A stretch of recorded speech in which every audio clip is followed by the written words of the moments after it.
dear Lord Jesus, just want to thank you for listening to my prayer.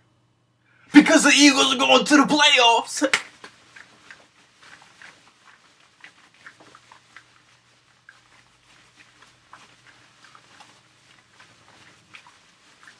Okay, I'm done. Woo!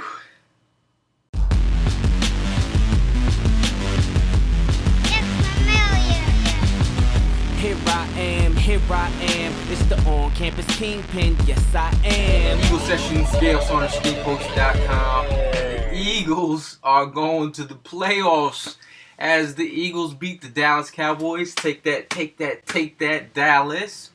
Oh! So, I mean, you gotta be excited. Eagles, who would have thought that the Eagles would have been here at the beginning of the season? Not to quote Drake, because I'm not really that much a big fan of Drake, but we started from the bottom, and now we are here. It's just amazing that the Eagles stuck together as a team and as a unit, and just really, came together at the end of the season. The Eagles were 3-5 at one point, end the season 7-1. I mean, that's very respectable. The biggest part of the Eagles' turnaround had to do with the Eagles' defense. You're looking at a Billy Davis unit who finally understood what it is to play defense and understand what the scheme was all about. And Brandon Boykin sealed the victory for our Eagles. It was huge. Again, the defense showed up time after time after time in last night's game. And in the first quarter, the defense stepped up just like they stepped up in the end of the game. Michael Kendricks, who had a huge game, tremendous on the day, but on this play he comes up with a forced fumble, and Bradley Fletcher comes up with the fumble recovery. But when the Cowboys offense was driving like it was, DeMarco Murray was running all over the Eagles defense, and what better way than to cap that drive off with a fumble? And that was huge. I mean, defense is setting the tone for this Eagles team. First quarter, the Eagles, in that first drive, they were a little off, but they came up with a field goal to start. In the second drive, the Eagles get a nice little 10-play drive, score again, a touchdown pass to LaShawn McCoy, made it look very easy. The Eagles are up 10-0, and you're actually thinking, whoa, this could get crazy if the Eagles keep on scoring like this. But, the Cowboys, Kyle Orton, hats off to him. He did a tremendous job coming in as a backup. We were fortunate that Romo was out of the game, but they come back with a drive, hit Gavin Escobar. And how Gavin Escobar gets left open that wide open is crazy. There was a breakdown in the coverage. The game is 10-7. You're thinking, okay, it's a little too close for comfort, but it's the second quarter. There's some time left on the clock. The Eagles stall on a drive. Cowboys get the ball back, and they're driving down the field. They throw the ball. It goes right through Witten's hands and slips out the back, and Kendricks again shows up, makes a tremendous play, and that sets up the next touchdown for the Eagles. They hit Selleck on one play, and then they come back and hit Selleck again for a touchdown. And just like that, it is 17-7. Now the Eagles leave some time on the clock, which allows Dallas to come back and kick a field goal right before the half. So, at halftime, it's not bad. I mean, the Eagles are up 17-10. You're looking at a winnable game, and you're feeling pretty confident about what the Eagles have brought to the table. On to the second half. In the third quarter, the Eagles' offense is not firing on all cylinders. The Eagles' offense was off. I don't know what Monty Kiffin had up his sleeve, but in his days, last couple years in college, he's played against Chip Kelly because they took away the screen game for a little bit, and also, they weren't allowing McCoy to get outside. Now the Cowboys come back in that third quarter and kick 2 field goals. This defense has been holding this whole Eagle team together. They were bending, but they weren't breaking.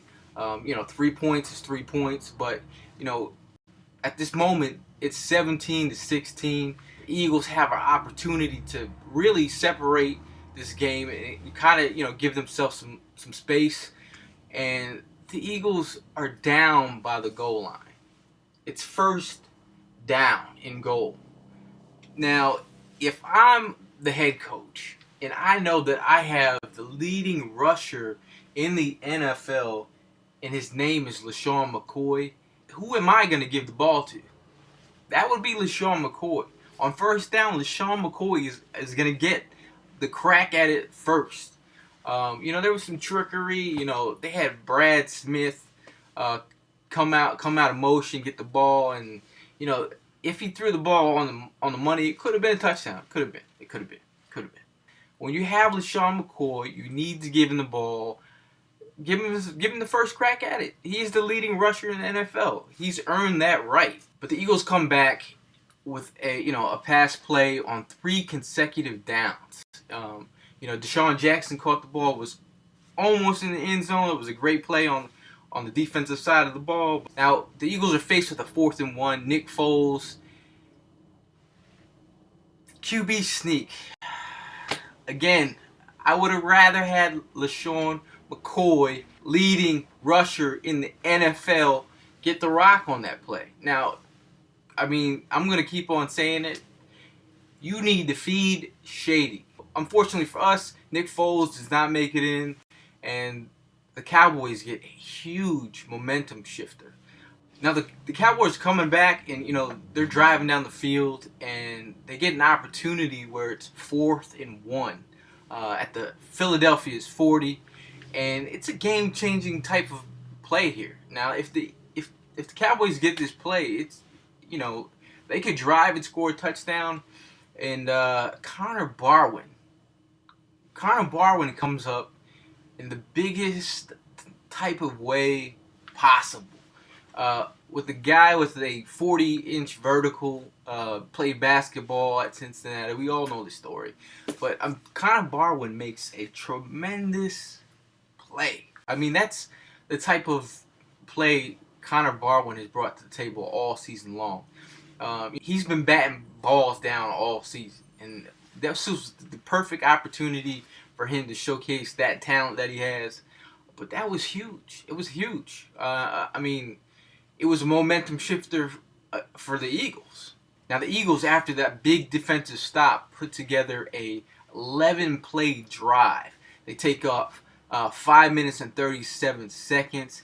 And it's a tremendous drive in the sense that the Eagles start running the ball like they should have been the whole game. And then it's 3 straight runs with McCoy. And then they hit Bryce Brown, who takes it around the edge for a touchdown. It was huge. That run by Bryce Brown for the touchdown was huge. That's exactly what the Eagles needed. Now the Eagles are up by 8 points. And it's the 4th quarter. And there's a little bit of time for the Cowboys to come back. But are you really thinking the Cowboys are going to come back? No, you're not. Now, when the Cowboys are faced with a 4th and 9 at the Eagles' 32, you're thinking, wow, this play, they stopping right here. It's game over. And, Billy Davis, he's calling a pretty good game. He's doing a great job. And he calls a cover 0. In this situation, it leaves Patrick Chung covering Dez Bryant. The worst matchup that you want. And what happens? Dez Bryant scores a touchdown. Your ass is tight. I'm sitting here. I'm going crazy. I'm pulling my hair out, whatever's left. But the Eagles still have to play defense on a 2-point conversion, which is huge. This is game right here. And who better yet than Kerry Williams? Kerry Williams makes a huge play and knocks the ball right out of Dez Bryant's hands, taps it out, and that's huge. That's a huge play right there. Now, for you Eagle fans out there who are crying about Kerry Williams missing some voluntary practices, This is what I'm talking about.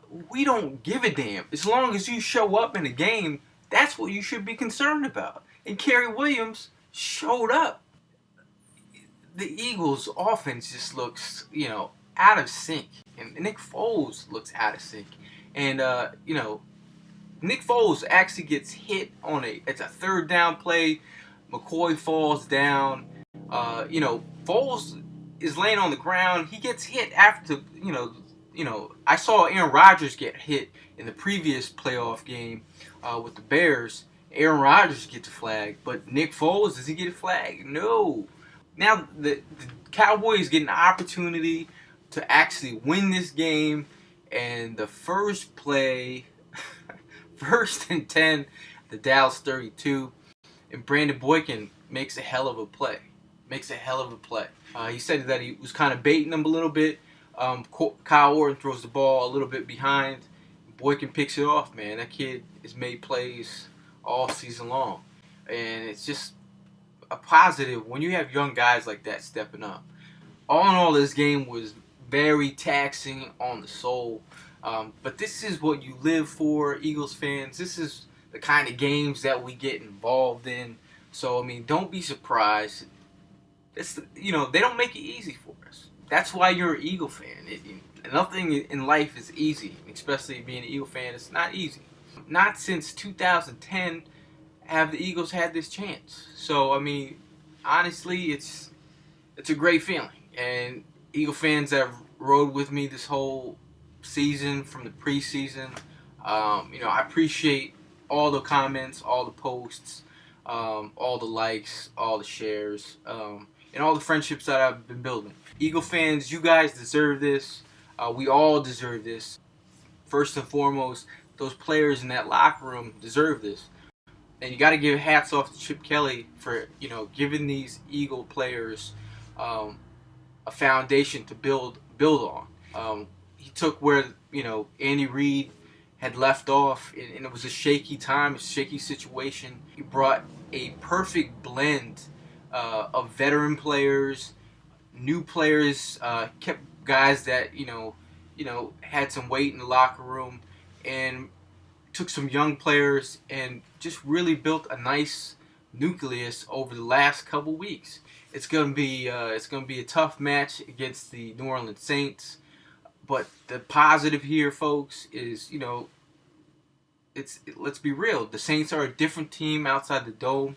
They're 8-0 at home. Their record is 3-5 on the road, 0-5 on the road in the playoffs. If we can get any help, that's something we could use. If it's either cold weather or a different type of surface, we'll take what we can get at this point. But Saints, bring it on. We're here. The Eagles fan base is here. The Eagles are ready. And like everyone says, it's like when you get in the playoffs, anything can happen. It's just a matter of getting to the playoffs. Everyone's record is erased. All you have to do is win one, and you move on to the next week. That's what it's about. It's a team who wants it more. That's what it's about. And as an Eagle fan, you can only hope for the best. Your friends or family who have been razzing you like, oh, you're going to lose anyway, whatever. It's an opportunity to play for something at this time of the year and your team being in it and being proud. Hey, be proud. I'm proud. I've been wearing Eagles crap all over NYC. I've been hearing it from New York fans. I've been hearing it from Giant fans, Cowboy fans that are here in the city. I don't care. I'm wearing Eagle stuff, proud today. Hopefully you guys are wearing your gear proud today. But man, we're in the playoffs. Feel good about yourselves. But I'm Gayle Saunders. I will see you soon. I'm going to try and throw up another video before this playoff start, or hit you with some more videos this week, because it's huge, man. Playoffs don't come around too often. Man, it's great to be bleeding green. But I'm Gayle Saunders, Eagle Session, skinnypost.com, and I'll see you soon.